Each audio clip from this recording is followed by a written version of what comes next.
let's go ahead and talk about the weekly MVP. All right. Usually we have two of them. So in Logan's, I guess, honor, I'll go ahead and do two weekly MVPs that I potentially think he would pick, but who knows? Again, we're not always on the same page. So I'm gonna go ahead and give you two weekly MVPs based on, well, one for me and one for Logan. So the first one that I have is Trevor Story. All right, having him on a fantasy baseball team has been pretty tough so far this year. Was off to a just horrendous start. One of the worst players in baseball. And I mean, preseason ranked, he was ranked 39 overall in a lot of Yahoo leagues. And he's torn it up. All right. This week, he had himself a week. He was 9 for 25, 10 runs, 2 singles, a double, 6 homers, 14 RBIs, 2 stolen bases, 5 walks, and he had 20 assists. He hit 360 in the last 7 days, in my opinion, earning him the Matt Player of the Week, and just a fantastic thing. And obviously, when he goes, they go. And I think he couldn't have continue to have the season he was having, which was terrible. He just needed to kind of figure things out. When you're used to playing in Colorado for so long, switching over to a new place, playing new teams, playing in a new division, in a new stadium. That is a historic stadium in Wrigley Field. Takes some time to figure it out. But either way, the newly acquired Red Sox seems to have, his old self back on track. Hopefully, for my fantasy team, Red Sox fans, and anybody else that's a big fan of Trevor Story, it continues. And so my weekly MVP pick for Logan, I don't know if he would have picked this because, as you could see, the big Blue Jays fan was loving up his Yankees last week. So who played the Yankees this week? The White Sox. So I'm going to go with the White Sox. Tim Anderson, who also had himself a week, 12 for 26. And keep in mind that he did sit out a game in that doubleheader. 12 for 26, 4 runs, 11 singles.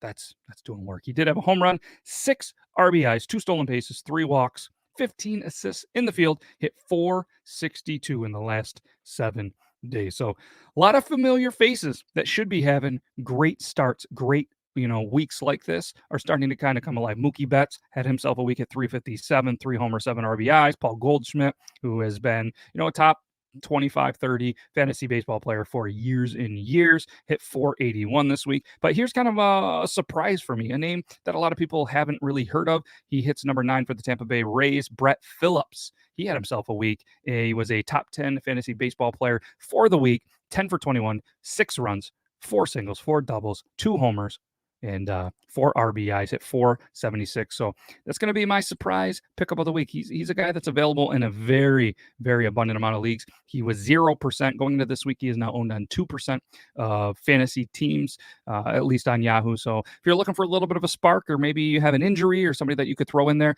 look at Brett Phillips. All right. And then when you win your fantasy baseball league, tell me that you're welcome. Another one to potentially pick up is Josh Rojas, who had himself a week, hit 357 for 20, 3 homers, 6 RBIs.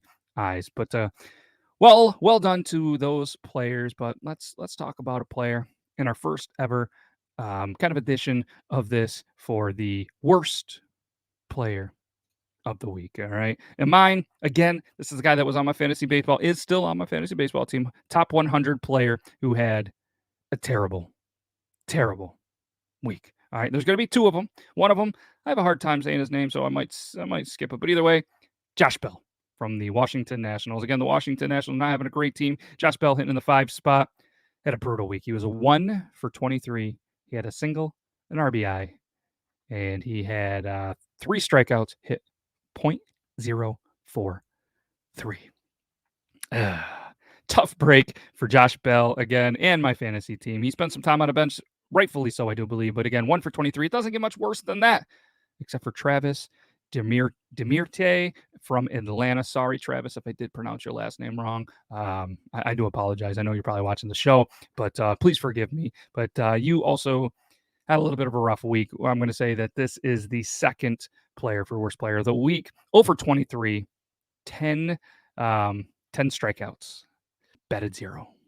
Not a hit in 23 attempts. That's and rightfully so. Going to sit Monday, but he's a utility player, can play second, short, left, right. Very valuable very valuable player in the organization, owned in 3% of leagues, just on a very tough streak. But it was followed with a hot streak. I mean, not too long ago was on a multi-game hit streak, still hitting 217 on the year, 3 homers, 5 RBI, still has not stole a base, but just an absolute slump that you would hope that they snap out of, especially if you're a Braves fan or a fan of Travis. So again, those are our 2 worst players of the week.